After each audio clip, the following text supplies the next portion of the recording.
Bonjour à tous, aujourd'hui je vous propose de réaliser un superbe pâté de Pâques. Vous allez voir, rien de bien compliqué et c'est le plat convivial par excellence. Pour réaliser cette recette, vous allez avoir besoin de 500 g de chair à saucisse, 500 g de bœuf, 350 g de haché de veau, 150 g de tranches de jambon haché, un bouquet de persil. Pour mes autres épices, j'ai choisi un petit peu de romarin, comptez 1 cuillère à soupe, 2 cuillères à soupe de thym, 2 cuillères à soupe de coriandre. Je vais également avoir besoin de 2 échalotes, 15 à 20 g de beurre, 6 œufs durs, ici je vous conseille de les préparer la veille, 3 œufs frais, 2 pâtes feuilletées et pour terminer notre assaisonnement, sel et poivre. Dans un saladier, je commence par mélanger mes 3 viandes, j'y ajoute mes épices, donc mon thym, mon romarin, ma coriandre, j'ajouterai ensuite un petit peu de persil ciselé. Je mets mon jambon et je vais pétrir à la main pour bien mélanger l'ensemble.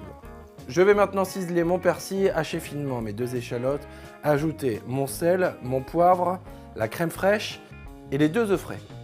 Je vais maintenant mélanger avec ma cuillère pendant quelques minutes jusqu'à obtenir une belle texture. Ma farce est maintenant prête, je vais pouvoir passer à la réalisation de mon pâté. Ici, je récupère mon moule à cake, je vais venir le beurrer généreusement avant d'ajouter ma première pâte feuilletée au fond. Je rajoute par-dessus la moitié de ma farce avant d'ajouter mes 6 œufs durs à la file indienne. On arrive au bout de notre recette, je vais maintenant rajouter le reste de ma farce par-dessus mes œufs. Par-dessus ma farce, je vais poser ma deuxième pâte feuilletée et pour la décoration, je vais faire quelques petits traits à la fourchette avant de faire une belle dorure au jaune d'œuf battu. Il ne reste plus qu'à faire cuire 1 heure à 190 degrés. Attention, surveillez bien la coloration.